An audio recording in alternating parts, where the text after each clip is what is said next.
You have watched him glide across a pitch. You have seen him dodge 5 defenders in under 4 seconds. You have watched his left foot do things that seem to break the rules of human anatomy. Lionel Messi is, by almost every measure, the most gifted footballer who has ever lived. But here's the question nobody asks. Could he survive in the world that made you? Not the world of contracts and stadiums.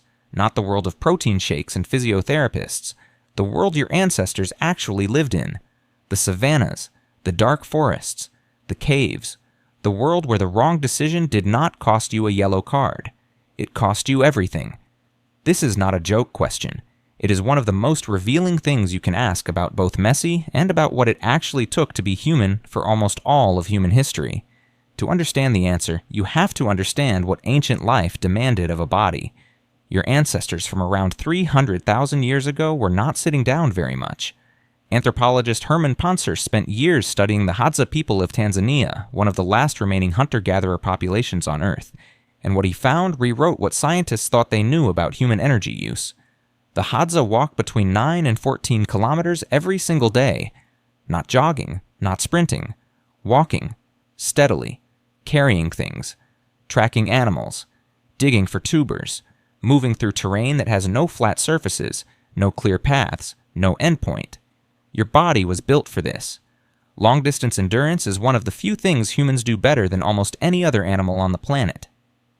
Evolutionary biologist Daniel Lieberman at Harvard has argued for decades that persistence hunting, the ability to track prey over hours or even days until it collapses from heat exhaustion, may have been one of the defining advantages of early Homo sapiens. You are not the fastest animal. You are the one that does not stop. Now think about Messi. His body is extraordinary in a very specific direction. His center of gravity sits unusually low. His balance at speed is almost supernatural. His fast twitch muscle fibers fire with a precision that most humans cannot train into existence. At peak performance, over a 90-minute match, he covers roughly 9 to 10 kilometers. But that movement is explosive, intermittent, and short.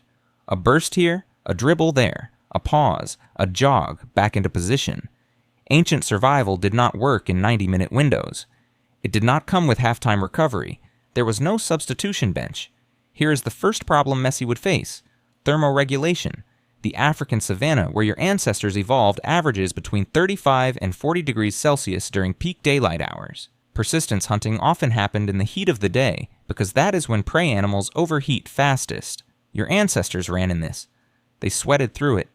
Their bodies had evolved over millions of years to dump heat efficiently, to pace the effort, to keep going when the body of the animal they were chasing had already given up.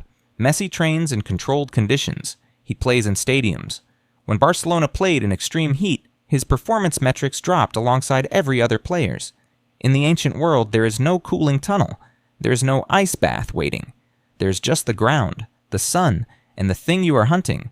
And if you stop, your group does not eat. Could Messi keep pace with the endurance requirements of ancient foraging? Probably not immediately. His cardiovascular base is exceptional, but it is calibrated for a different kind of effort. Sprinting brilliance and multi-hour endurance walking are not the same physical language. But here is where things get interesting. Messi's body is also one of the most adaptive athletic machines ever documented.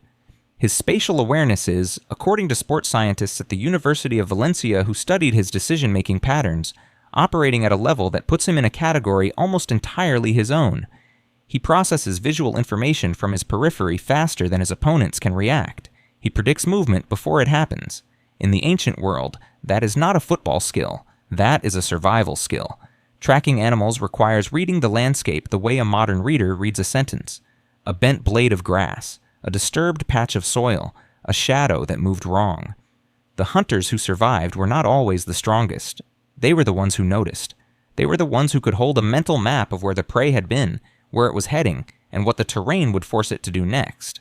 Messi would not be lost in that world. He would be translating. Now think about social survival.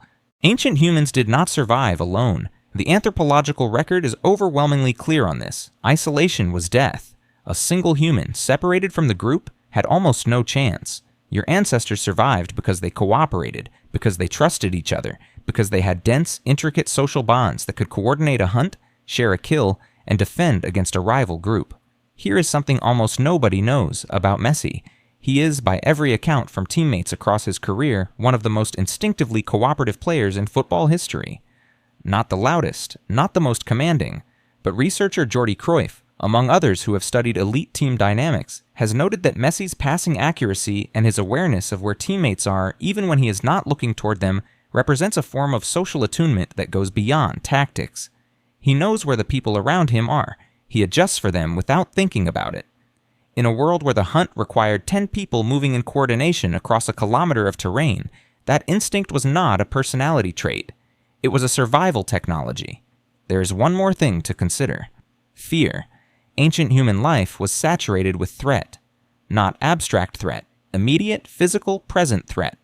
Predators were real, rival groups were real, starvation was real. The humans who made it to reproductive age were not the ones who were never afraid. They were the ones who could function while afraid, who could keep their body moving, keep their mind clear, and keep making decisions under conditions of genuine terror. We have one window into how Messi performs under maximum pressure. It is called the World Cup Final.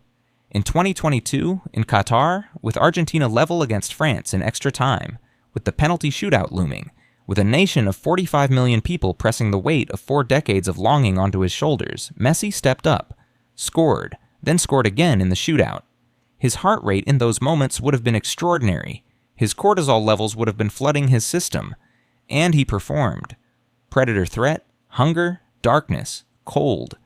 These are different stressors. But the capacity to override panic, to keep the body functional and the mind focused when everything is telling you to collapse, that is a trait the ancient world selected for with brutal consistency. Messi would not thrive immediately in the ancient world. His body would need months of adaptation. His diet would shock his system. His sleep would be broken and exposed. The first season, as it were, would be brutal. But here is what the science and the evidence actually suggest. The humans who made it were not just the strongest. They were not just the fastest. They were the ones whose bodies could adapt, whose minds could read the world around them, whose social instincts kept them embedded in a group, and whose capacity to perform under pressure did not simply switch off when the stakes became real. Messi is not built for the ancient world, but the ancient world was built for someone a great deal like him. The pitch is different. The game is the same. And here's the final thing. The thing just for you. If you have ever felt something watching him play that you could not quite explain, that feeling is not just admiration. It is recognition. When Messi receives the ball under pressure, drops a shoulder, and finds the one impossible angle that nobody else in the stadium saw coming, your brain does not just process it as sport. Something older in you responds. Something that remembers, on a level below language, what it looked like when the person in your group read the landscape faster than everyone else, when they made the decision that kept everyone alive, when they did the thing that should have been impossible and made it look like the only thing that could ever have happened. You were built to recognize that. 300,000 years of survival selected for the ability to spot the one in the group who saw the world differently, and then to follow them. You have been watching ancient genius all along. You just did not know what to call it.